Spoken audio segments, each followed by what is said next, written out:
Welcome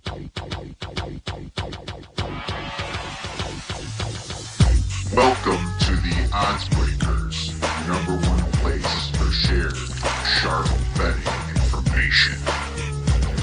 Welcome back to podcast 26 of 2026. I'm your host, Kiev O'Neill. You can follow me on X at OBKiev. Follow us at the Odds Breakers. Follow us on social media / the Odds Breakers. This episode is being brought to you by FanDuel Sports, a proud partner with the NCAA and March Madness. If you'd like to support the Odds Breakers and benefit from our premium plays, please visit theoddsbreakers.com. Click shop, become a member, pick any.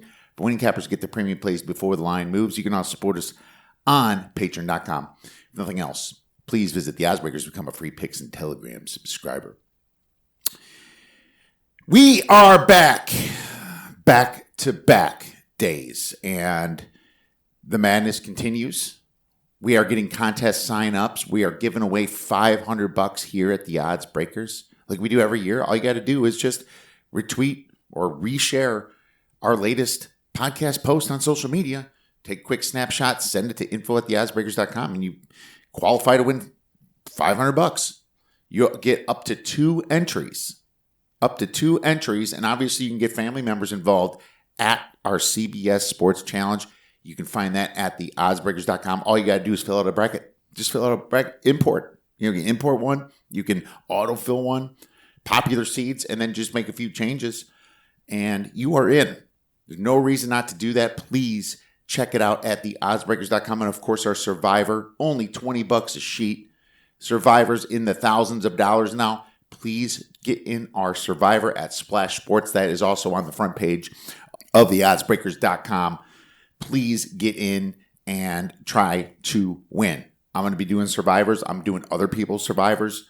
I love bracket challenges. If you have any different types of games, I'm always cool about hearing them because I love this time of year and I absolutely love March Madness. So please feel free to tweet at us at the Odds Breakers. Email us at info@theoddsbreakers.com.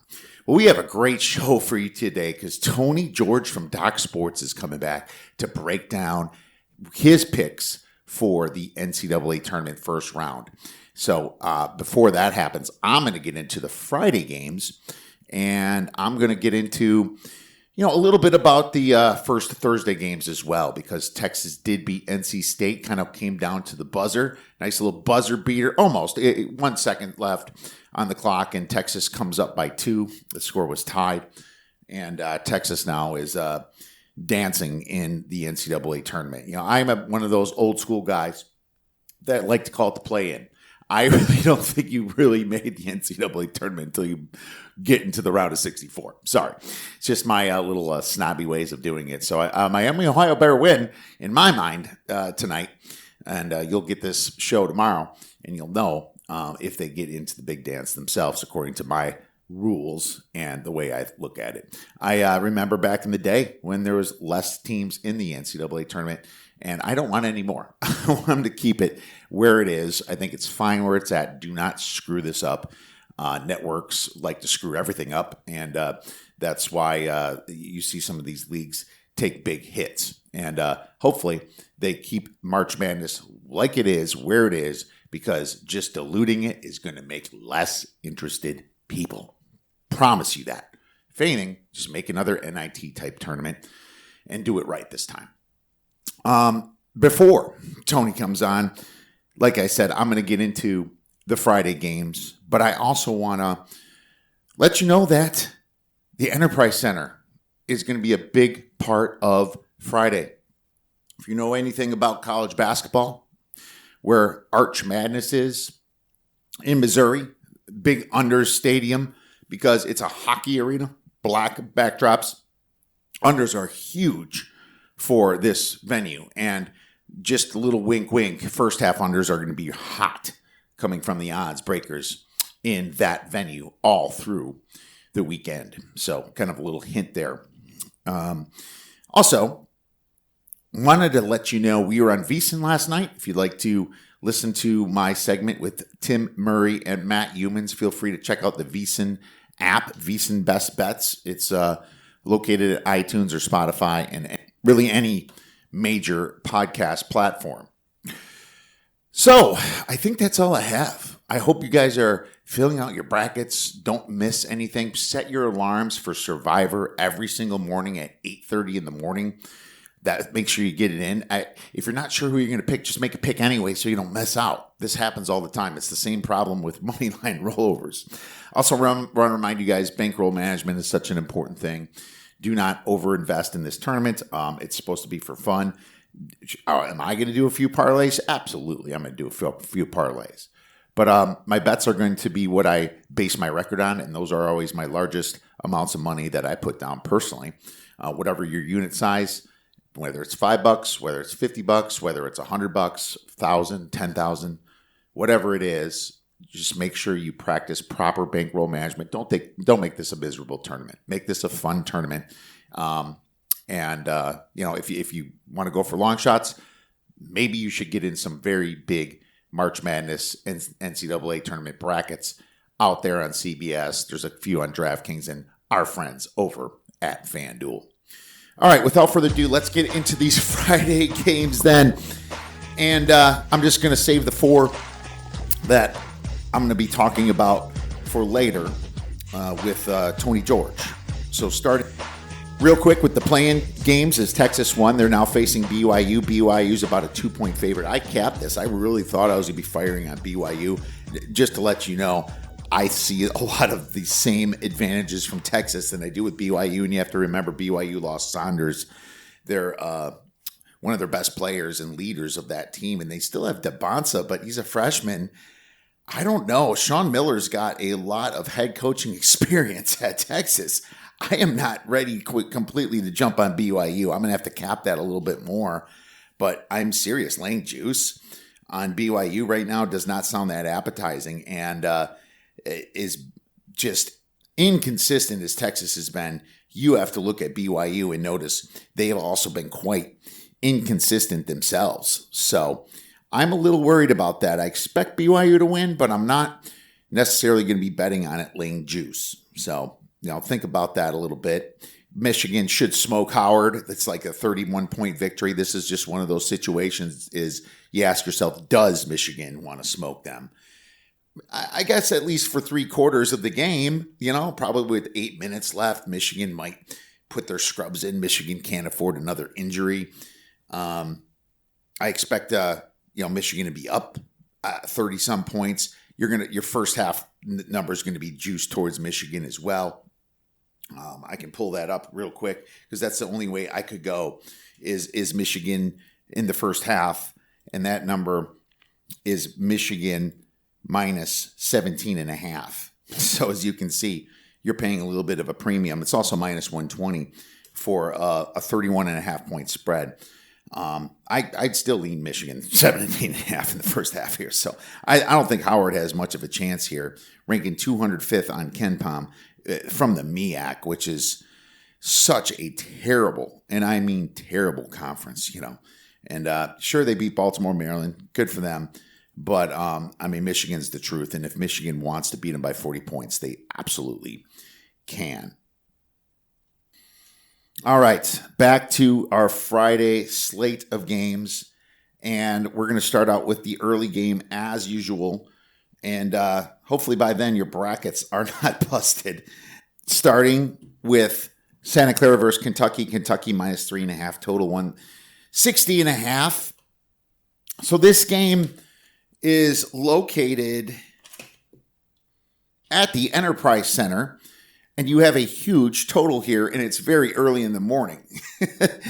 I think you can kind of figure out what I'm thinking here, but this game is interesting because I think that Santa Clara could be live here. Kentucky is closer than Santa Clara, but I can see a decent crowd from Santa Clara, being that they rarely ever make the big dance in the West Coast Conference, right?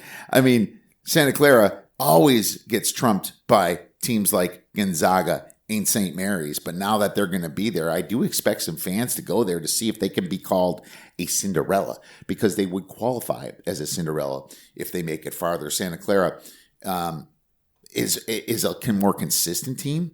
I thought they fought really hard in their tournament, and they beat St. Mary's. Their defense can be a little bit soft down low. That's the only That's the only problem. According to Haslametrics, they only rank 233rd in near proximity defense, while Kentucky ranks 16th in scoring. But at the same time, Kentucky's defense hasn't been that great. I expected more out of Kentucky this year with Mark Pope, and I didn't get it. Kentucky, a terrible team away from home, ranking 355th on Haslametrics in home road splits. Santa Clara will have an offensive rebounding possible advantage. Kentucky, even though they rebound really well on offense themselves, their defense isn't quite as good from a rebounding perspective. Santa Clara has a better chance of getting some fast breaks points, and Santa Clara has got a really good mid-range game. I usually don't love mid-range shooting, but Kentucky does not defend it well, ranking 154th on Haslametrics. This spread's not terribly far from where it should be, but I also have a premium play on this, and we'll be moving on to the next game. Long Island versus Arizona. Arizona minus 30.5, total of 150.5. Going to completely stay away from this game because Arizona did win their bracket. So you think that they might take a little bit of off in this game. They do not need to play their players all game. They're also a very deep team, and they're going to want to play their second players. But I think their second players are also much better than Long Island's first players. So that's another problem here. How deep in the bench can Arizona go here? Even Arizona's lowest guys will get in 3% of the time. How good are these kids? There's a few seniors there. Evan Nelson, who just kind of on the team, right? Kind of hanging out and just being happy just to be part of the Wildcats and high-fiving people all day. But there's a couple young sophomores there. Addison Arnold. It's hard to handicap this because you have this massive spread and another situation where Arizona can lay whatever points they want. From a totals perspective, it also affects that at 150.5. So I'm going to probably stay away from that one. Wright State versus Virginia. Virginia minus 17.5, total for 145.5. Virginia kind of feels like an overlooked team in the tournament. There's two teams that I feel are a bit overlooked, and that's Purdue and Virginia. You go back 5 years ago, these two teams are a lot of people picking them to win their brackets, right? Well, this Virginia team, sneaky, well coached. And also, this Virginia team really played well against Duke for a long time in that game. I thought that Virginia had a couple opportunities if they would have not turned the ball over, hit a few threes, maybe would have won that ACC championship game with Duke being, a little bit injured there.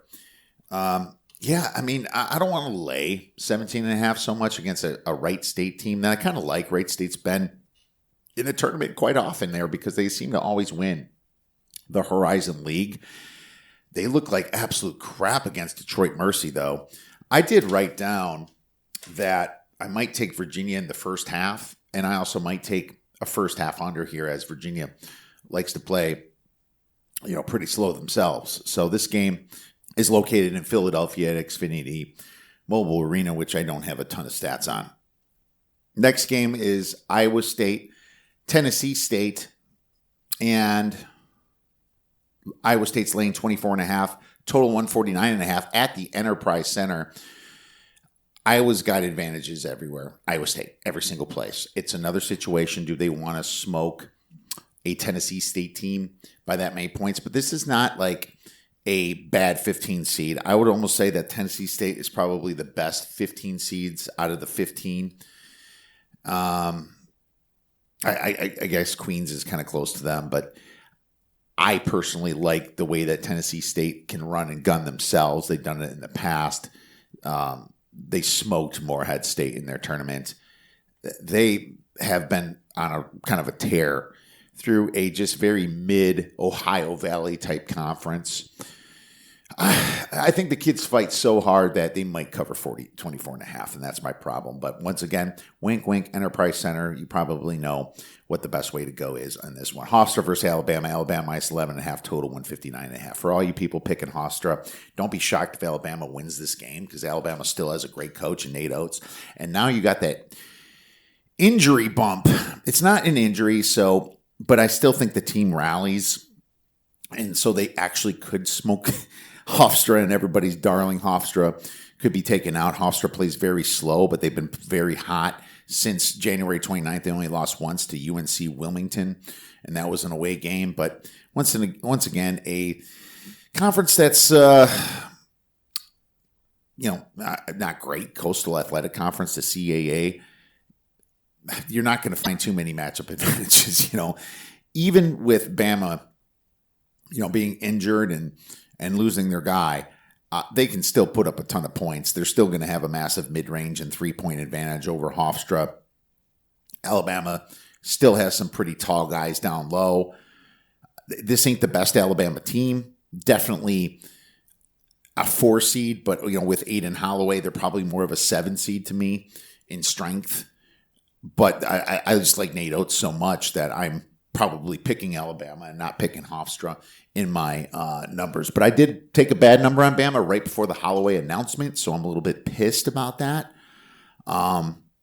There's other guys that get minutes there, like Houston Mallett, 57.8% of the minutes. London Jamison. Bo Bolin is a good guy down low. So even though you lost their best 3-point shooter, remember that LeBaron Philon also shoots 40% from 3.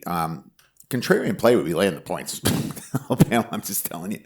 I'm in a bad situation because I laid 12.5 and went to 13.5 when the injury came in and went back to 11.5. So the suspension. So I don't know how many other kids are smoking the weed over there. Just not in a legalized state, I guess. But it is what it is. Utah State versus Villanova. And I have a discussion with Tony on this one, so we're going to skip this one. Iowa versus Clemson. Clemson's plus 2.5. The total is 129.5. I want nothing to do with this game. Nothing would surprise me here. These are two fade teams that I'm pissed that have to face off against each other because I wanted to fade both of them. But now that they're playing each other, it's just gross versus gross. I will say, if for some reason Clemson becomes a 3.5 point advantage, you probably want to take the dog because the rule of thumb is when two bad teams play each other, you always take the dog. Are these teams bad? They're average for their conference, but that doesn't mean they're good either. For the NCAA tournament, they're bad. So I don't think you're going to get a 3 because I think that this is going to be going between 1.5 and 2.5. The whole freaking time. Maybe the under is the best call in this one, but one of those ones that I'm not going to get involved with. Northern Iowa versus St. John's. Northern Iowa plus 10.5 now, minus 115 on that, and the total's 131.5. God dang it. Matt Humans likes Northern Iowa. I like maybe Northern Iowa first half, but would it shock you if St. John's just came out and plowed them? I can't bet on St. John's now that they won and took out UConn. St. John's does play down to their competition, as you saw them with Xavier. Of course, that's Rick Pitino versus Richard Pitino, father and son. So maybe it's hard to say about that one. But St. John's has played close games against Marquette, won 76-70. Sure, it was away. They had to go to overtime at home against Xavier. Seton Hall, they 65-60. Yeah, I mean, I could see this being close, but I can also see this just being Rick Pitino and just kind of being like, wow, this spread's at 10.5. While you see Duke's at 30, Michigan's at 30, around 30. What are you guys going to do about that? It almost feels like they're being disrespected in a way. I like Northern Iowa a lot, but geez, this team has no really great way of scoring against St. John's unless they just somehow get hot from 3. Just very averagey team. Can't hit free throws well. They do not offensive rebound at all. They at least rebound on defense. They don't get to the foul line ever. Northern Iowa, not the size that you need to compete with St. John's, in my opinion. So I think St. John's wins. Nothing would surprise me in this point. It would not shock me if Rick Pitino even got upset here, but I'm staying the hell away from this one. UCF versus UCLA. UCLA minus 5.5. The total is 152.5. I think UCLA is overrated, and this is one of those situations where UCLA is traveling past 2 time zones, and they seem to suck in general when traveling past 2 time zones. When's the last time they won past 2 time zones?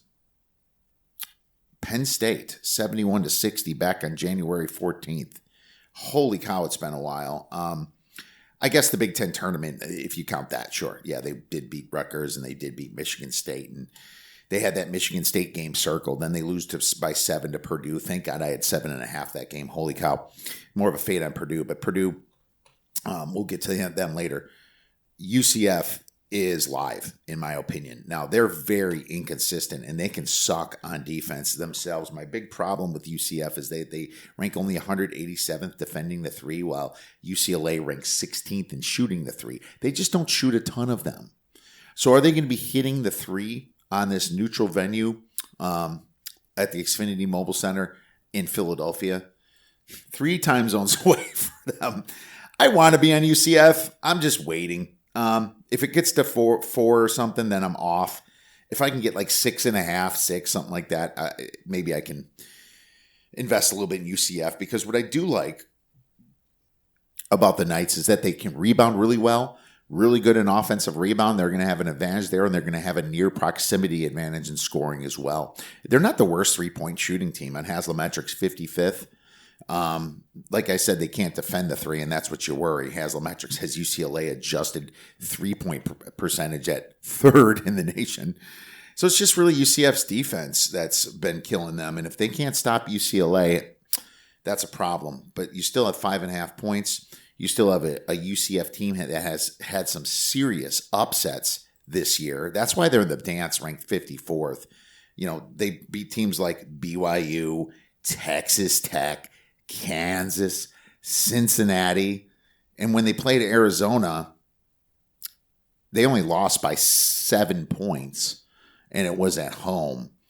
So, of course, in the tournament, they got bounced pretty bad. But UCF is inconsistent as hell. But then again, so is UCLA. They're somewhat inconsistent themselves. UCLA, worse away from home, ranking 330th on Haslametrics. UCF ranking 151st. Next game, we have Queens versus Purdue. Purdue laying 25.5, total 163.5. Now you have a premium play on this one that I'm giving away to you guys, and we'll be talking about that one with Tony, so we'll skip over that one. Cal Baptist versus Kansas. Another game that I'm going to be talking with Tony that I have a nice little play for you as well. And the line actually kind of moving away from me a little bit. I don't like that. Furman versus Connecticut. UConn lane minus 20.5, total 136.5. Furman solid. I would say that they're the second best 15 seed in my opinion. They just do everything kind of mediocre field goal percentage, mediocre defense. They score well from 2. They don't score well from 3. UConn situation where they're probably pissed where they lost the Big East tournament, but at the same time, great coach in Dan Hurley. Once they get moving, they get moving. They can blow teams out. Sometimes lay an egg. They've been very inconsistent themselves. Let's find out where UConn ranks on consistency here in Haslametrics. Furman 32, UConn 266. So you're betting either on or against an inconsistent team in general. UConn plays a crawling, slow pace. Probably the under, even though the under is quite low at 136.5. I would definitely lean to the under on this one. Finally, Missouri versus Miami. Miami minus 1.5, total 147.5. This is going to keep coming down. I texted Felica about this a little bit too, and Missouri really is at home here because St. Louis is super close to them. But guess what? Enterprise Center again, venue, hockey arena. Now, is that going to help Missouri? Maybe. They're going to have a lot more fans there. I thought I was going to bet Miami because I've kind of been on Miami, mostly throughout the tournament, the ACC tournament and a little bit before. But the consistency's been there for Miami. What hasn't been there for Miami is shooting their free throws, ranking 310th in free throw percentage in a freaking close game. I do not love that. And when it comes to these very small spreads, it's going to be very important to hit those. Miami plays fast, but their defense has been much, much better under Jai Lucas. And boy, Jai Lucas was pissed against Virginia. When they got bounced by 20 some points, he was like, I almost thought he was going to put his middle finger up to the refs himself. Missouri does not play the defense needed to win this tournament. And they only ranked 331st in stopping the three. And that's why Missouri's on a 3-game losing streak. Oklahoma, Arkansas in overtime at home. But then on a neutral against Kentucky, they lost really bad on a neutral against Illinois and Kansas, 20-plus points in both games. Illinois almost doubled their score, 91-48. So this is a terrible neutral court game for Missouri, yet can Missouri hit some shots when they're going to have more fans? I mean, it's 100 freaking miles away, That's the whole problem. Missouri is going to have a home court there that's going to be at least 80 to 90% of their fans. So that I think that's going to affect this line. I would not get involved. Well, I might get involved with Miami, but it's not going to be unless I get pluses, plus something. I need a plus 1.5 minimum, hopefully 2. But, this is the last game of Friday night, so you're going to actually have some time to actually take a look at this. Miami just playing way better than they have been. I will say since February 1st, though, both teams are almost equal. Miami just has a slight edge on them. All right.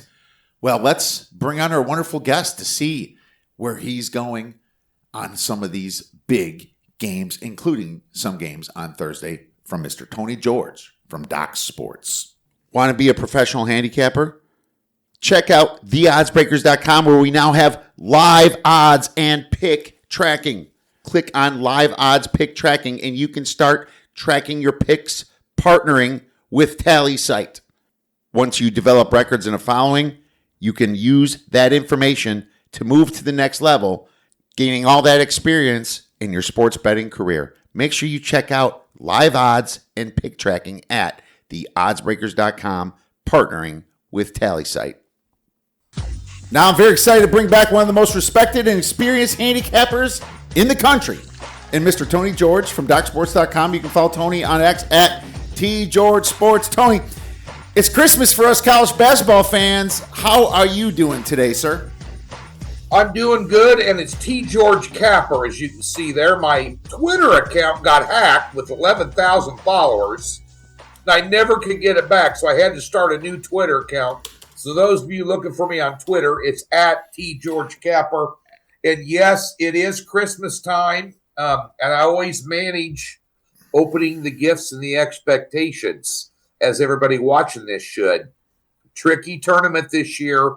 We're on a roll. We're entering we with 16-6 in the conference tournaments. Hit a big 7-unit play and was up $3,160 to the good. Kicked off this week with 2-1 last night. Got a top play here on Wednesday over at the website.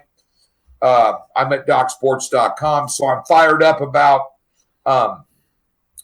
Thursday and Friday, obviously, but keeping my eye on that NIT tournament as well. There's a lot of opportunity there. Damn good NIT tournament this year, Kiev. It's fun. I already faded Yale yesterday. Obviously, terrible spot for them, thinking they're making the tournament and then blow it at the end. Should have fouled up 3, and that is a sell spot for any of you guys new to this. Yeah. The next game they play, they expected to be in the NCAA tournament. They are the top team in the Ivy League. They did not want to be in the NIT, and you can just know that is a massive sell spot in the future. Yeah. Also, Liberty coming through last night was a situation where you're selling the opponent there that thought they were going to make it in Mason. So that's just going to happen. I mean, it is Christmas here. I'm super pumped. And going back to your hack, what the hell, Twitter? Every day I'm getting a D, and thank God I was smart enough a long time ago to understand how these pricks do it. But I need a quick favor. Vote for me. Click on this link, and then you log in. That's what happened. I'm getting them every day from people, so people are hacking. Come on, Elon Musk. Get your head out of your head. This is simple shit to stop. Stop this stuff right now. Well, Grok, or the artificial intelligence has replaced any customer service. There's no way to get a hold of anybody. Your complaint is in queue, blah, blah, blah. And I'm just like, holy shit. And and then the guy started saying I made $1 million in crypto. It looked like it was me. It was a bunch of stuff he was promoting up there. And then other people were sending me text messages saying, hey man, you want me to vote for you for some podcast host deal? Don't. And some guy who's very prominent in the Twitter world, in the sports betting world, had sent me that message. It looked legitimate. The minute you click on it and put at @TGeorgeSports and your email, not only is your Twitter hacked, your email is hacked and all your passwords have changed. So it's just a pain in the ass, and Twitter's no help. X, whatever. It's no help, my friend. And I have seen people get it back, but let's hopefully they get their heads out of their ass, being that this is the most biggest platform for quick information that's being traded. So let's talk some NCAA. Nebraska, my friend, they're dancing. And I have to ask you a question that I never thought I'd have to ask. Will Nebraska ever win an NCAA tournament game? Shit, it feels like I'm talking to somebody from Niagara College or something asking a question like this. Oh, my God. Well, they performed well last year in the Crown Tournament in Vegas and won it all, and they really carried that momentum over. They got this Sanford kid from Iowa in the portal, which has been an absolute godsend to him. Mast is unbelievable. Hoiberg's son is also a good ball player. Lawrence, a good ball player. They're about 9 guys deep, including their starting 5. They rotate players in. They got a fantastic freshman out of Lincoln, actually, that was recruited heavily by some ACC teams and Big Ten teams, managed to keep him home. And, Fred Hoiberg's a good ball coach. Just it hasn't panned out. I think they get the win over Troy. Would I lay 13.5? No. We're going to talk about a better bet in that game here in a minute. Right. But I think they get a win. I'm not going to lay 13 with them. They struggled down the stretch a little bit. They had Michigan on the ropes at Michigan, -2 starters. Led that entire game till the final minute. And they also had 2 heavy rotation players that didn't play. The flu bug ran through the team on the way to the game. But they've beaten some really good teams this year. I've been up to 3 or 4 games. I went up to the Iowa game, the last game of the season. I went up to the Michigan State game. They took care of business against your Badgers. Beating teams like Wisconsin and Michigan State and Illinois and some of the others they beat. I mean, they deserve to be here. They're the number 1 defensive team in the efficiency-wise in the Big Ten Conference. That's saying something. And they're top 10 in defensive efficiencies in college basketball, and they had the longest win streak till they finally lost one this year in Division I basketball. So I do think they get a win. After that, I don't know where they go, Kiev. Hey, I'm with you. I think they get a win against Troy. For a long time, this was the hottest team in basketball to bet on, and yes, they hit their lull stretch. The question is, can they get hot again? Because they just need to get that same confidence that they had all through November, December, and most of January. It was that really close loss to Michigan where they give Michigan fits, where what turned the tide on them. And their schedule certainly got harder, but beating Michigan State and Illinois and Wisconsin early in the season was massively huge for them. Let's talk about the committee real quick. I know we've been talking about the committee a ton. Apparently I got a bunch of people calling me right now. You have, I haven't. Well, what do you think? Do you think they did an adequate job? The consensus seems to be they've done fine. So I don't know. I think they did. And here's the thing. You just as one conference as an example, and I don't get into a lot of white noise. I just want to know who the hell's playing and what the spread is. I don't really care who they pick because that's my job. But at Days Inn, with this nil money involved in college athletics, both football and basketball, you're not going to see any more Fairleigh Dickinsons. It's just not going to happen. There's too much talent disparity between big school, Power Four schools and these mid-majors and small conferences. And just take the Missouri Valley. Belmont, one of the best teams in basketball this year, number 1 seed. Yeah, they pissed down their leg in the NCAA tournament or in the Mo Valley tournament. But they're talking about a 4-loss team. A number 6 seed in the Mo Valley makes the tournament, and nobody else from that conference makes it. And you see that in a lot of these conferences, these smaller conferences, where the teams that upset everybody and won the tournament, the best team all year long in that conference didn't make the tournament because there's just so much talent-laden conferences in the Power Four conferences that you're just not going to see, these smaller conferences getting the nod on more than two teams coming in. And you start taking a look at strength of schedule and stuff like that. It's all going to go to where it should go in the Power Four conferences. And I didn't have a problem with any. I was a little surprised Belmont didn't make it in, but other than that, well, Belmont had no chance without winning. But they did throw St. Louis in. That for a while was hot. I thought they did an adequate job with a shit rule that you're not supposed to factor in the last 10 games more. Well, I can guarantee you Oklahoma's a big favorite over many of these schools, SMU, Texas. They smoked Texas already, but right. Oklahoma, found their groove, and they're getting punished for an early preseason when there's a transfer portal. So I think they completely botched the rules. I feel like the West bracket putting Wisconsin against Arkansas in the second round sucks. We want to be on them. Yeah. And maybe there's too many people that want to be on them too. They're both kind of trendy teams here. I think that Houston should have been put in Duke's bracket, and why reward Houston, for losing? Houston was rewarded and put in the South there because the whole region's in the South in the Elite Eight in the Sweet 16 there, so that's kind of BS. I would like to see that rematch from Duke Houston last year, so they screwed that up. And the West seems a little bit tough, which is kind of BS too. I think Arizona should have been a little bit better of a draw than getting like a Purdue, Arkansas, Wisconsin, and Gonzaga all sitting there. But otherwise, St. John's getting a 5 seed. I thought was a little bit of a slap in the face. You win the Big East, and you beat UConn by 20, and they give you a 5 seed. Yeah. There's 2 seeds that are Wisconsin and St. John's should have been 3 or 4 seeds. Illinois probably should have been the 4 or 5 because of losing to Wisconsin.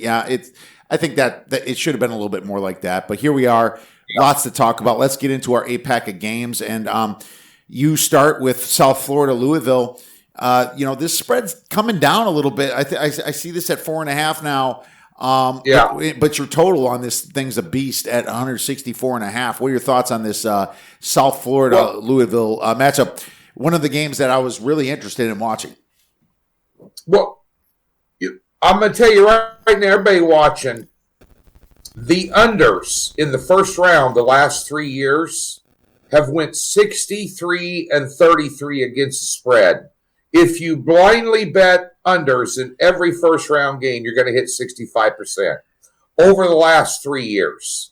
That's 99 games, so do the math. I think that total's too high. I'll tell you one angle of betting totals. A lot of these teams, they're playing in a place they've never played before. They're playing a team whose style they're totally unfamiliar with for playing conference ball since late December. And it takes them a while. You'll see a lot of half-court sets where coaches are trying to match up their players in the first half against the other team's players to find out where the weaknesses are that they can attack after halftime after they make adjustments. You also see a lot of, in this particular case, first half unders. So that might be a lean in this game. I like South Florida now. As I mentioned earlier in the show, there's not going to be any Fairleigh Dickinsons anymore. You're not going to see a Cinda Frickinrella run into the Final Four. I just don't see it, especially this year. But if there's a team that can get there in terms of maybe the Sweet 16 in South Florida. They are stacked. Isaiah Nelson is a stud. Louisville does not handle things well on the road. They live and die by the three. South Florida on an 11-0 tear. They've covered 8 of their last 10 games. They had 3 conference losses. I think Louisville's going to struggle against them. I think Louisville was a big disappointment. They were super hyped up this year. I'm going to take the 4.5 in South Florida here to advance. The line is kind of telling me, well, actually, no. Now I just see it now because I was just out. It looks like Mikael Brown is out, right? So, right. That I don't know. I'm sorry if you mentioned that. I had to turn off a distraction that was happening to me with a phone giving me static. But no, Brown's out. Yeah, and that's huge. I did not mention that. Yeah, that is huge. And he's going to be out the rest of the weeks. He's done. Louisville is done. I think that is a massive injury because he was their best point guard, and you saw how they kind of struggled. South Florida is that kind of team that can really slow them down. I really wish that I jumped on 5.5, but it's at 4.5 now. But here's the thing, boss. I think it's going down to 3.5. I think this thing's going to like them better now. That's going to be real popular. And now you got a lot of play on mainstream media about them, and South Florida's a good team. They've only had 1 loss in regulation the entire year of 2026. Yep. 1 loss. Temple. Since January 1st. Yep. I'll take I bet them at 5.5, obviously, earlier, Sunday night. They're one I had circled. I wanted to see who they were going to come up against. But in Louisville, just, you never know what you're going to get with. There's a couple of teams in this tournament still to this day. You never know what you're going to get with them. Louisville, Missouri, a couple others that are in the tournament. You're like, which team are we going to be today? So. But South Florida's a good basketball team all around. Nelson's a stud. They're well coached. I think they're probably, of all the mid-majors, they're probably maybe one of the best teams. I would say St. Louis, but they, pissed down their leg down the stretch. We'll talk about them in a minute, too. All right. Well, South Florida it is for Mr. Tony George here, coming on in strong. And Louisville, they take so many threes, ranking 4th in just 3-point attempts. If South Florida, with Hodgson over there, should understand that. And he's faced some of those other offenses like a Tulsa and some of those good 3-point shooting offenses in the past, and they have beaten them. So remind that. I think I might join you on that. Let's go into one of mine that I'm picking. We're going to go with Akron versus Texas Tech. Texas Tech minus 7.5 total. 155.5. This is simple for me. There's no JT Toppin for Texas Tech, and it's going to affect the way they rebound the ball.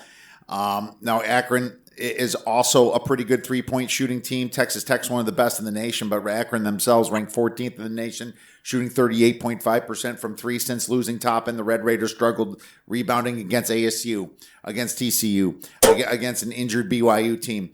And it's really affected them. I think the spread's too big for the situation here. Yeah. I also think Texas Tech's a team that plays up to their competition, and I think they played down to their competition. There's a few teams like that you have to watch as favorites. You fade them, and as dogs, you bet on them. That's Texas Tech in a nutshell. I think the Zips could upset them. I like them plus 7.5. Couldn't agree more. All right. Couldn't agree more. I think Akron's a good basketball team. They were power rated higher than Miami all year long at KenPom. Yeah. Power rated all year long higher. And I had a futures bet on them to win the MAC tournament. Yeah. That cashed a nice ticket. Absolutely. Let's go to the next game. And you picked it, man. Nebraska, they are going to Troy. I'm going to see what the current line is because I have a play in it too, my friend. And I'm curious. I think that it is 137.5 somewhere, right? I think it's still 137.5. Let's see what our friends at FanDuel have. And I just have to get to the right screen. Nebraska is a 12.5 point favorite, 13 and some bucks, 137.5 is the total we have on this one. Well, I like the under. I like the under 137.5. Nebraska, we mentioned it earlier. They have the number one defense in the Big Ten. I mean, and there's some stout teams in there. Your alma mater's in there. You follow the Big Ten. We text back and forth all the time. But you know what that means. They're top 10 nationally. Nebraska also has scoring inconsistencies. They go on droughts in games. They just do. They did against Iowa, at Iowa, a game they should have won. They went almost 6 minutes without scoring a bucket. Then they go on a 13-3 run, and then they go another 3 minutes without scoring a bucket. I mean, Nebraska has some inconsistencies on offense. Now, if you take a look at the tempo ratings, the pace of play, out of the 64 teams that are going to be in the tournament, there's still 66 as we speak. They've got some play-ins tonight. Troy ranks in the top 8 in slowest in tempo. They like to slow it down, play a half-court game. I see a low-scoring affair here, which, by the way, brings big points into play, in a lower-scoring game like this. But, Nebraska will be happy to score 70 or less and get out of here with a win. Nebraska is 69% to the under, 10 for 22. Yep. Oklahoma City, not terribly far from you. Do you make it to this game? Yeah. That's an interesting little draw. I think Nebraska is going to have a home court advantage here too, because I think there's going to be a lot of Nebraska alumni coming to this game. Yeah. But I love this under, and I gave this under first half and full game out on the show yesterday with Matt Humans. Nebraska does not get to the free throw line. They only rank 350th in free throw attempts to field goal attempts. They don't concentrate on offensive rebounding, ranking 314th. They're just much better on the defensive side of things. Troy shoots the three ball, and that's what into Nebraska's power. Nebraska ranks 7th in the country in opponent three-point advantage. This is under all day. I love this play. Yeah. And this will be my parlays. I can't believe it's still 137.5. I think that number's way off. Did Humans do the Oddsbreaker show, or did you do his show on VSiN last night? We did both. We did a home and home yesterday. And how's Matt? How's our boy Matt doing? Matt's doing wonderful, and he's great guy. He's always got something great for us, and he was in Thailand, so you'll have to ask him a little bit about his trip to Thailand. We talked. Well, I can't ask him what he did in Thailand on the air. You certainly can. I tried, but it didn't work out. Let's go to the next game. We have and of course, this shuts down. Utah State versus Nova. I'm going to get the lines at FanDuel Sports right now for you. Utah State is minus 1.5 total, 146.5. This has kind of been bouncing between 2.5 and 1.5 for a while now. This is simple for me, my friend. This is a long trip for a team traveling from the East Coast to the West Coast. And the Wildcats have been good under Kevin Willard. Don't get me wrong. He's a tournament coach, and he's a huge upgrade under Kyle Neptune. But this is a situation where he's going into with an injury in Matt Hodge, a 6'8" guy with a torn ACL that was a starter for them, and it's going to greatly affect Nova's rebounding.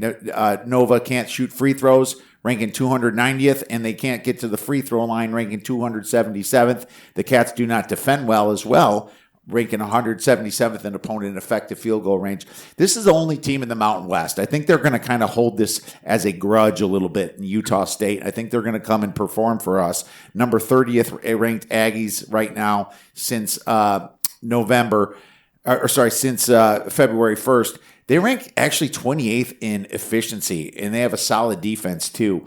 I think that they beat Nova by a good amount of points here. I think the spread is way too low. And actually, Utah State is used to going to San Diego because they go there for San Diego State every year. This is a situation where they're used to it. They're going to have more fans than Nova. I think this is San Diego State all the way.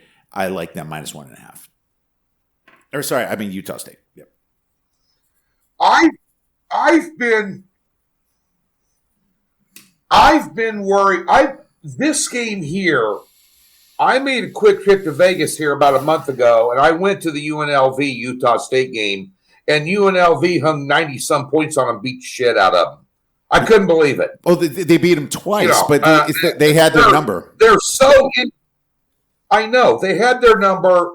Utah State is an enigma wrapped in a riddle. They're loaded with talent, and they got a deep bench, and they get up and down the floor. They got size. They're well coached, and you think all that. And then I saw them play UNLV, just scared the shit out of me. When I saw them play, I knew San Diego State was coming on. At the end of the season in the Mountain West, this, that, and the other. But this game perplexed me because there's no way I'm taking Nova in that spot. No way.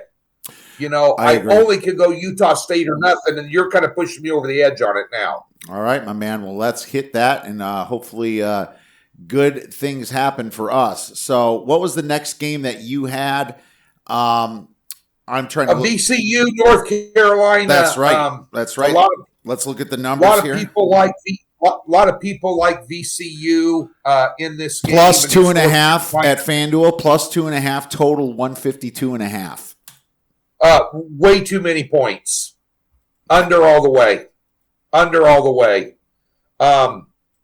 VCU is a good defensive team.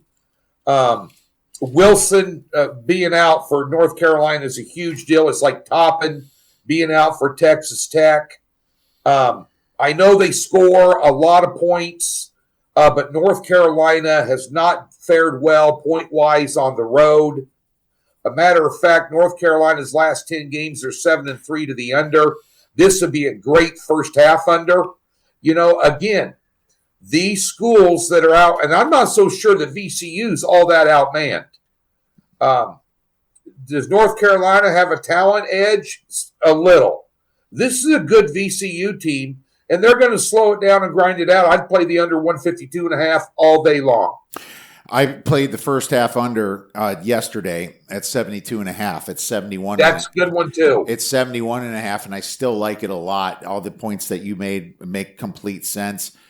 This is a situation where VCU is better coached. I do not like Hubie Brown, and I've talked about that. No, I don't either. Multiple times. And now without Caleb Wilson, this is a weird team. I also think that this North Carolina team actually is a kind of a sneaky under team in general. I hit some unders on them for a while. Will they pick up the pace when needed? Sure. But to be honest with you, I'm going to look at these numbers at North Carolina. I'm pretty sure that they were an unders team this year. Yeah, 13 overs, 19 unders. They're about 60% to the under this year. Yeah. And in this venue here, I really think that, like you said, 65% are going to go under on these closing lines. And the question is, maybe it does go back up a little bit. This North Carolina team is a highly bet tournament team. And even though they're in South Carolina, I think that, this is probably too high. I actually like VCU a little bit too. I do too. I just think the coach keeps it within 2 points. I think this is going to be a buzzer type game. When you take a look at North Carolina, throw out the 79 they put up against Clemson when they lost in the ACC tournament. Their last 3 games on the road, they scored 58, 66, and 61 points. I'm going to play the under all day long here. All right. That might even be a premium play. I haven't put together my Thursday and Friday cards yet. I just got done putting together the Wednesday card for today. I'm kind of right here, right now. I'll start working after this show, actually, on tomorrow's card, but that may be on there. My man, let's move on to the next game. And I think it's my turn. Let's go to Cal Baptist against Kansas. This is a 14.5-point Kansas spread. The total is 137.5. This is going to be a fun game in San Diego. It's only 100 miles from Cal Baptist. It's really close. Yeah. It's kind of funny to see that, but I don't care if they're playing in their freaking backyard. This offense sucks, and Kansas's defense is good. Kansas is an unders team, believe it or not. Yeah, big time. I was shocked to see Cal Baptist take out Utah Valley in that slug, ugly game, but that's what they have to do. They can't run. Cal Baptist is going to slow it down, and Kansas ranking 10th in defensive efficiency. Lancers ranking 302nd in offensive efficiency. I don't think the Lancers get to 55 points. I think this is a dead under. And the Jayhawks this year, 66% to the under, 11 for 22. And Cal Baptist, 12 for 21 to the under, 64%. Both of these teams are massive under teams. The Wildcats are terrible away from home in general, ranking 348. I meant the Jayhawks. I don't know why I wrote the Wildcats. I have to change that. The Jayhawks perform very poorly away from home. I like the under a lot, and I think this number is wrong at 137.5. I'm taking under 137.5 for 2.5. I couldn't agree more, and I'm worried about if they're going to end up playing St. John's the second round, they're going to get their ass kicked. Yep. Kansas is not that good. This Peterson guy they keep bragging about, going to be the number 1 draft pick. I saw Kansas play twice in Manhattan or twice in Lawrence this year, and then I saw them play in the Big 12 tournament. They're just not all that. They're not all that. I mean, I went over the BYU game. They beat shit out of BYU that game. Also watched them play Houston over there. But I'm telling you, for the life of me, I cannot figure out how Kansas does not have prolific shooting guards. You're freaking Kansas. It's like Duke, North Carolina, Arizona, UConn. These guys get the pick of the litter. The last good guard they had it's been 10 years. I don't get it. And you just don't know if they're going to be able to score or not. They're inconsistent on offense. Defensively, they're no joke. As you mentioned, they're no joke defensively. But this is an under team all day long. The fact they hung 100 and some on Kansas State in their final home game was shocking. But Kansas State's horrible this year. But, I can't get behind Kansas is one and done in this tournament. This will be the one they win. I don't see St. John's getting upset. So at days in here, that's a horrible draw for them. Agreed. I'm all with you on that. I don't see St. John's losing to Kansas either. I mean, now if Kansas goes far, you might as well rip my freaking brackets up into tiny little pieces. Put it that way. Yeah. Next game, Mr. Tony George, St. Louis and Georgia. Oh, look at that one, Kareem Abdul-Jabbar. What you gonna do with St. Louis, who limped in at large, was able to sneak in this tournament? St. Louis peaked too early. St. Louis is the better team in this matchup. Georgia, one team from the SEC that I'd rather flip Auburn and Georgia. Put Auburn in here and leave Georgia out. Georgia had a couple of lucky big wins this year. Didn't do jack crap away from home. I think Josh Schertz is a very good coach. You got Robbie Avila in there, the Kurt Rambis glasses guy. But St. Louis, a really good team. They got wins over. They got big win over Santa Clara, big win over VCU this year. I like them. I've got them -1 in this game on power ratings. I'm going with St. Louis, and they're catching 2.5 right now. The St. Lunatics, my friends. Yeah. I do not like how hot St. Louis has been, how cold they've been, I should say. They've been awful, like ranking. I know they have. That's why it's a surprise. Okay. But why is it as bad as they suck? They're playing an SEC team and they suck moose dick. down the stretch, and they're still only 2.5-point underdog, dude. Come on. That is line tells you everything. That is a strange line. I will say that. Yeah. I've been back and forth on this. If you see a line like that, you got to bet it.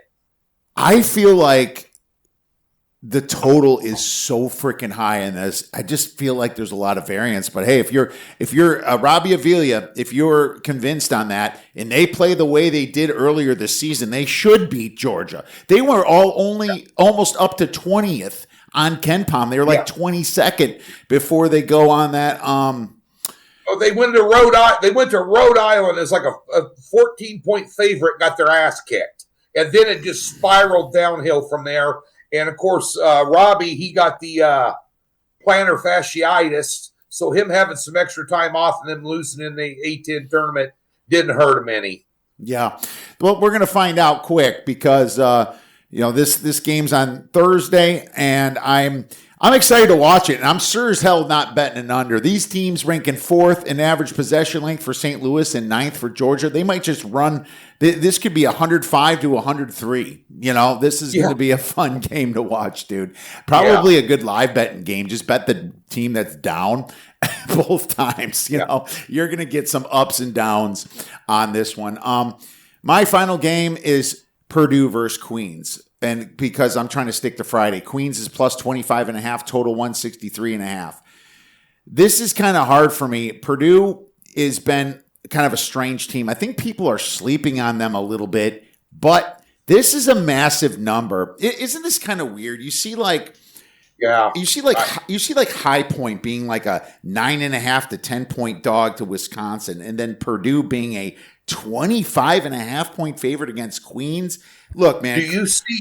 Did you mention who was the team you mentioned earlier that said they played at the level of their competition? Well, Purdue does that a lot too. They always have under this coach. I said Texas Tech does, and I agree with you, and that's why I'm taking the points. Purdue does not need to win by 26 points here. Hell no. And they're tired from the Big Ten tournament. They have to rest their guys if they want to last here. I know Queens has a terrible defense, but this offense can backdoor anybody. And even when you're down by 32 points here, when there's 6 minutes left, bro, Queens can easily come back because they're keeping their starters in until there's a minute left. And they're going to, fight just to cover this spread for you. I like that. Queens burned me last year when I had them 50-1. And of course they win it this year to win, in their conference to get them. Me and Will Hill have been complaining about that. But I got to take that. I like Purdue in general. I like the fact that they have good guards and they could be a great sleeper in the tournament, but I'm taking Queens plus 25.5. Yeah, one thing I'll tell everybody, you hear a lot, and Kiev just brought it up, but you hear a lot about guard play. The best guards. Be sure and be looking at your rebounding stats, because when you get to this tournament, rebounding is everything. You could have a team that is a 12.5-point underdog. It looks like a blowout. This is a hypothetical scenario. But you look, and if they have an advantage in rebounding, they're going to cover the spread. Rebounding is everything in this tournament. I'll tell you that right now. South Florida won it last year. Yeah, South Florida, rebounding is massive. It absolutely is. And that's why I'm so down on teams that can't rebound. I'm scared to bet Vandy. Yeah. That's the only problem with Vandy is that their front court's a little weak. And if you're missing shots because you're on neutral courts and you can't rebound, you might as well kiss your butt goodbye. So there is a lot of things that are talking me in and out of games. Let's do a little quick hodgepodge here. What game scratched my head is this TCU Ohio State. TCU's plus 2.5. The total is 146.5. I'm back and forth in this. I like Thornton over at Ohio State a lot, but I just feel like this TCU team is kind of catching a little heat themselves. Is this kind of like fake heat just to get into the tournament off the bubble, or is this real? No. 2.5. I'm going to wait to see if I get a 3, but it could go down to 2 and 1.5 too. So I don't know. Speaking about a team that plays at the level of their competition, TCU falls into that category. True. They get beat by a nobody, then knock off a monster. They beat Iowa State. Jamie Dixon gets his team focused. He can beat them. He can beat Ohio State. Ohio State's beatable. I mean, I have no love lost for Ohio State being a Nebraska fan. I don't think you do either as a Wisconsin Badger. But Nope. at days in, this TCU team should be better in terms of win-loss record. Why Jamie Dixon can't get them all on the same page? I saw him play a game in the Big 12 tournament here in Kansas City, where I'm at right now. I'm not in Vegas right now. I'm in Kansas City. But they're a good basketball team. They can knock down shots. They get after the boards. They play good defense. They're fundamentally sound. I like them in that game. Somebody just smashed Wisconsin up to 10.5 again now. So at FanDuel. Oh boy. Yeah, I was kind of I was waiting for like a 9, but you get greedy and then you don't get it, and then you have. I'm still thinking High Point could be the 5-12 upset that people will be throwing in their parlays. So we'll see what happens with that. Of all the 5-12 matchups, that's probably the one that I circled. But Wisconsin came on here at the end. I like their coach. I thought they played well in the Big Ten tournament.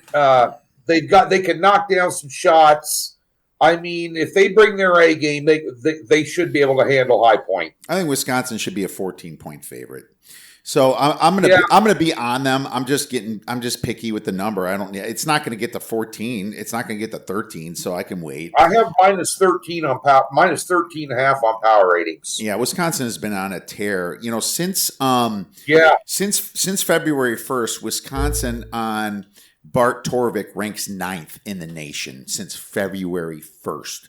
So that is a massive statement right there. Yep. They're a dangerous team. Anybody that plays Wisconsin, anybody that play, a lot of these top tier teams, Nebraska, Michigan State, Purdue, Illinois. If you don't bring your A game, they'll beat your ass. 100%. They're all well coached. Santa Clara, Kentucky's fun. It's a game where I think, Santa Clara is going to have people showing up there. Yep. Kentucky, I think people usually wait to the second round to root them. Kentucky's got a much bigger fan base, let's say. But I talked about this one a little bit earlier. It's going to be the first game of Friday. I think Clara's a little bit live there. Yep. The 3 games I circled that I thought were live dogs, that would be, not David versus Goliath, but St. Louis over Georgia, obviously. I had VCU over North Carolina, Santa Clara in that game as well, and South Florida. Yeah. Those were the 4 that I had circled that I think getting it, and none of them are getting big points. Odds makers have made it, it looks like it's going to be a good game. But those are 4 teams I think, in round 1. If any of those won outright, I would not be surprised. Absolutely. It's not like if High Point beats your Badgers or Troy beats my Huskers, that would raise an eyebrow. The 4 I just mentioned, those 4 there, they wouldn't really raise an eyebrow. Correct. Correct. Absolutely. I think that's a great point. What about any of these big spreads? I took Houston and I talked about it yesterday because they're a bully. I laid 21.5. It's 23.5. Is there any of these monster spreads with these 1 seeds? Anything worth messing with for you? Not really. I did put a little bit of money. I fade on Queens earlier in the week. I think I got him at 26 at one point. I just talked about that. Yeah. 20. Yeah, that one there. I also did put a little bit on High Point when they were up there. No problem. I don't have a problem laying it with Arizona against Long Island. They will just name the score, and Duke and Siena, who knows? Sure. No disagreement there. What about what was UConn's number over Furman? 21 How and a big half. was that? It's 20. It's 20 and a half now. I don't know if they can cover. Furman's feisty. I think Furman might give them a complete ball game, but I think Furman will be hanging around 14 to 16 points at the end of the day. Absolutely. You know, this last game, Missouri-Miami's got me head scratching. It's almost at home for Missouri. It's 100 miles away to St. Louis. Yeah. But this is at the Enterprise Center. If you're not betting unders in this Enterprise Center where the Missouri Valley firm has played, then you're missing the boat here. Missouri. Every game in the first round of the Missouri Valley tournament at the Enterprise Center, I know because I drove down to it because I'm a huge Mo Valley guy. Every game in the first round went under. Yep. Every game. No, in Mo Valley tournament. Absolutely. It's an expansive gym. There's so much room. It's almost like you're playing in like the Carrier Dome for the Final Four, or, you know, one of these huge arenas, and it throws you off. You'd be looking at unders in that bracket there. Absolutely. You got to look at unders in that bracket. I agree. Let's see here. What about I didn't want to give away that. I didn't want to give away that secret, by the way. Well, after I bet it, it's okay to do that. Yeah. They're coming down, so you better get on it quick. Sell a few picks for a living. I mean, shit. I didn't say what numbers I got. What about, here's an ugly, disgusting game for you. Iowa-Clemson. Clemson plus 2.5, total 129.5. Boy, I don't know that one there. I just don't know. I mean, Sturts, you know, they couldn't get him going against Nebraska in that last game, and it really hurt him. If you can shut him down, they're problematic. Mm-hmm. You know, Clemson knocked off North Carolina there in that ACC. That is the definition of a coin flip game. Mm-hmm. Definition. Maybe under. Might be real strategic. Right. You know. Yeah, maybe under. It's an interesting one for sure. Just coin flip for me. Yeah, probably. It's just who's hitting. That's a game somebody's going to shoot 42% from the floor, and somebody's going to shoot 46 or 47% from the floor, and that's the team that's going to win.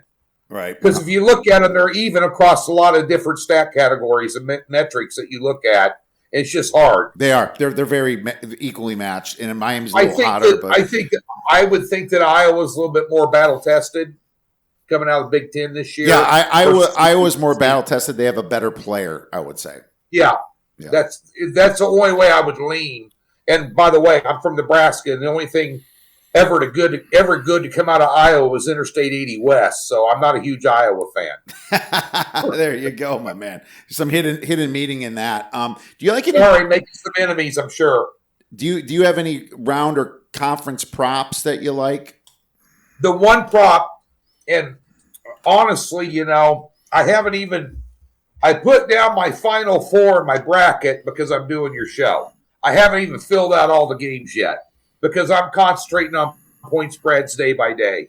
And I don't try and get too far ahead of myself. But the one I did bet, one futures bet, at plus 1,200 to make the Sweet 16. Talked about them on this show. Put my money where my mouth's at. South Florida to make the Sweet 16 plus 1,200. That was a beer banger bet. That's your beer bet banger? Yep. All right, man. Well, that's not bad. That's huge. South Florida plus, what was the number again? Plus 160. You got to get. You know, if you get there, you got to play UConn in the Sweet 16. If UConn advances through there, and they probably will. Yeah, I'm sure that will happen. But man, that's not a bad little bet there because of the woes. Well, you got to play Michigan State. I'm not so. Are you sold on Sparty this year? No, I'm not. No, I'm not. No, not at all. I am not sold on them. Okay, I was like minus 1,300. That's to miss the Sweet 16. South Florida on FanDuel is plus 750 to make the Sweet 16. 7.5. Okay, it was 1,200 when I bet it. I bet it on DraftKings earlier in the week. That's a great number that you have right there, man. That is an awesome number. I'm going to see if that's still there here because I'm thinking about betting that one myself. 1,200 still at DraftKings. So I think I'll put a little sprinkle on that one as well. And, I'm not disagreeing with that with all of Louisville's woes right now. I'm also not a big Michigan State guy this year, to be honest with you. No, I saw them play in Lincoln. We beat them 57-56, but it was a hell of a game, up there in Lincoln. I believe I texted you from there that night too, by the way. Yeah. When I was at the game, if I'm not mistaken, text you. But nonetheless, what I saw from them, I try to look at things objectively, even when I'm sitting at Pinnacle Bank Arena in Lincoln, surrounded by, 20,000 of my closest friends. But at the end of the day, what I saw from Michigan State was not impressive. They got beat on the boards. They got a good guard. I'll give them. They got one good guard, but their depth is an issue too. 100%. That's a great prop. Let's move on to the next question. Who's in your Final Four and who cuts down the nets? Well, I've got the Final Four. I've got is Duke and Houston on one side and Arizona and Iowa State on the other side. And I'm going to say Arizona simply because I've said Arizona all year long. I like it. I thought they were the best. I thought they were the best team in basketball. I'll give Duke their due, but let me tell you something. The ACC was dog shit this year. Was Duke on top of the mountain by a mile? Yeah, they were. But they didn't look good, in the tournament. They got Boozer is an absolute rock star. I get it. He's going to be a lottery pick. I get all that, but I just think Arizona is a complete team as well coached. I think they're going to cut them down. Yeah, I'm with you because I have Arizona and Iowa State also on that bracket. So I'm totally with you on that one. On the other side, I have St. John's and Florida. So I think St. John's. St. John's knocking off Duke in the Elite Eight. I sure do. I have St. John's. Actually, before the Elite Eight, St. John's would be in the Sweet 16 in the Elite. In the Elite Eight game, I got St. John's taking out UConn again, and so that's how I have it. So I'm very close to you, and I have Arizona, the most complete team, cutting down the nets. In my bracket, you think Florida could beat Houston?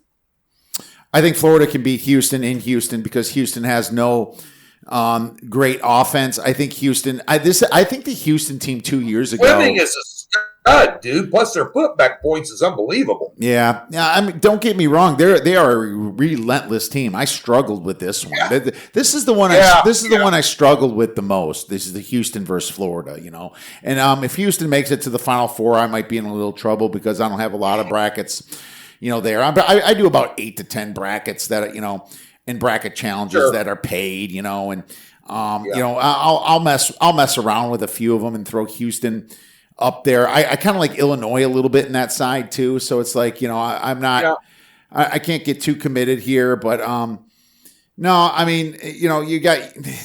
I got UConn versus Houston in one of them, and the one that I think UConn has a shot in. But I don't know. It's going to be interesting. Any beer bet bangers, my friend? Any plus money bets or long shots in any sport or this sport? The only one I put out there was South Florida plus the 1,200. I like it. We'll count that. There's just not. I don't think there's a lot of long shots in this tournament that are going to make it. Yeah, and I just think it's. I don't bet just for shit's sake. I'm just like, but I thought of looking at long shots, if you want a long shot bet, hang on. If you want a long shot bet, I don't know if anybody pays attention to Doc Sports YouTube page, but I do PGA picks, and I'm a huge golf guy. And if you want a long shot, do a top 10 finish at the Valspar Championship on Sahith Theegala, plus 310 this week. All right, look at that. Sahith there you go. Plus 310. That's a great beer bet banger. So it's 310 to 1, you mean. It's plus probably 35,000. Yeah, so I like that one. Yeah. I'm going to go with Darius Peterson. I don't think Peterson necessarily is locked up for the number one pick in the NBA. I took Darius Acuff at 150 to 1. I think he can be the first pick of the NBA just because of how good he single-handedly won the SEC tournament. I've mentioned that multiple times already. People are probably sick of it, but I'm glad you brought this up. I'm glad you brought this up because Peterson's a piece of shit. Peterson is the Kristaps Porzingis of college basketball. When the wind blows, he's hurt. But speaking of Acuff, Notable freshmen under John Calipari. Guards. Now, let me run through this. These are guards that played under John Calipari. All these were at Kentucky, but one was at Memphis. Tyrese Maxey, Anthony Davis, Gilgeous Alexander, Derrick Rose was at Memphis, John Wall, De'Aaron Fox, Malik Monk, Jamal Murray. Under John Calipari, freshman guard, you know who leads all of them in scoring? Darius Acuff. Has better numbers than any of those guys I just named in college as a freshman. Yeah, he should be the number one pick in the draft, but I don't give a shit if he's only 6'3". He reminds me of a mini Allen Iverson. Well, John Morant's only 6'3", and he was like, until he screwed up with all his head stuff, he was looking like the number one pick. You know, I mean, that's a situation where very true to life there. Yeah, man. I like everything you're saying right there. It makes total sense to me. I think that Acuff at 150 to 1's a bargain, and I think it's just a wrong number, even if it doesn't happen. But that's like 150 years of, it's like you just need one. You're not living 150 years, so you just need one to make it, worth your while, right? Unless you're just one of those that sprays your bets on everything. But I like this one, and I think it hits. Tony, you're the best. Where could our listeners and viewers get your wonderful information and plays? Well, you can go to YouTube, Doc Sports YouTube channel. Just type in Doc Sports there. And I've got videos up every day, including a PGA video every Wednesday with top 10s. And my best bets on those PGA videos this year in the golf season are unbeaten, and they're free. So be sure and check out the YouTube channel and all my plays over at DocSports.com. That's where you can find my daily packages for college basketball. We're on a nice little 18-7 run. And for everybody listening, I'll give you 15% off any daily package of college basketball for tuning into the Odds Breakers. Go to DocSports.com, click on my profile page there. It says daily college basketball packages. Type in the promo code TONY15, TONY15. You get 15% off any daily package. DocSports.com. Be there, be square, buddy. All right. Make sure you guys listen to the man, Mr. Tony George. Thanks again for coming on, Tony. We'll be texting this weekend. Best of luck to your plays. Thanks, bud. All right, my friends, to recap, Akron 7.5, Utah State -1.5. We're doing that first half, baby. UNC VCU under 71.5, Cal Baptist Kansas under 137.5, and Queens plus 25.5 for my plays for this, plus the plays from yesterday. Thank you so much for listening to this podcast. We're going to have more stuff for you at theoddsbreakers.com for the next round of 32, as well as the rest of the NCAA tournament. We'll be back Sunday night / Monday morning for our thoughts on the Sweet 16. Have a wonderful weekend. Go get them winners.